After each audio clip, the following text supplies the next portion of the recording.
আল্লাহ নেয়ামতের বর্ণনা করেন, শুকরিয়া করেন, কারণ আল্লাহ তাআলা আমাদের অনেককে ইয়তীম বানায় নাই, আমাদেরকে ফরিয়াদি বানায় নাই। আমরা অনেকেই আছি, আমরা এখনো ইয়তীম না, আমার আব্বা আম্মা এখনো বেঁচে আছেন, আমাদের অনেকের আব্বা আম্মা বেঁচে আছেন। ইয়তীম মূলত ছোট অবস্থায় যদি বাবা মারা যায় তাকে আরবিতে ইয়তীম বলে। আমরা অনেকেই তো ইয়তীম না, আমরা অনেকেই তো অন্যের কাছে হাত পাতা লাগে না, তো আমরা ভালো আছি না? আমাদের দেখবেন যে প্রায় হিসাবটা হচ্ছে আমার কি নাই, আমাদের হিসাবটা কি কি নাই, কি যে আছে এটার হিসাব করে কুলানোও যাবে না। ঠিক যেই মুহূর্তে এখানে বসে আমরা এই চমৎকার ইফতারি নিয়ে বসে আছি, ঠিক একই মুহূর্তে দেখবেন হসপিটালের আইসিইউতে শুয়ে শুয়ে কাতরাচ্ছে অনেকে। ঠিক এই মুহূর্তে কিডনি ডায়ালিসিস চলতেছে, দেখছেন? কিডনি পেশেন্ট এদিকে ছিদ্র করে ব্লাড সব বের হয়ে রিফাইনিং হয়ে আরেক দিক দিয়ে ঢুকে, ওর চিৎকার শুনলে।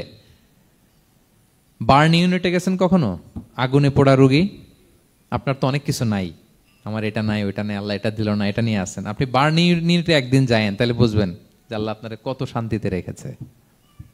না খেয়ে কয় রাত কাটিয়েছি আমরা, বলেন তো? কত লোক বাড়ি ভাড়া পরিশোধ করতে পারে না, ঋণের বোঝায় জর্জরিত, দুরারোগ্য ব্যাধিতে আক্রান্ত, ক্যান্সারের লাস্ট স্টেজে। তাদের সাথে একটু দেখা করেন, ফোর্থ স্টেজে চলে আসছে ক্যান্সার পেশেন্ট। তার চেহারা, তার খাবার, তার চলাফেরা, কিভাবে তার প্রতিটা সেকেন্ড কাটে, একটু দেখে আসবেন, তাইলে বুঝবেন যে কত আল্লাহর দেয়া নেয়ামতের সাগরে হাবুডুবু খাই আমরা।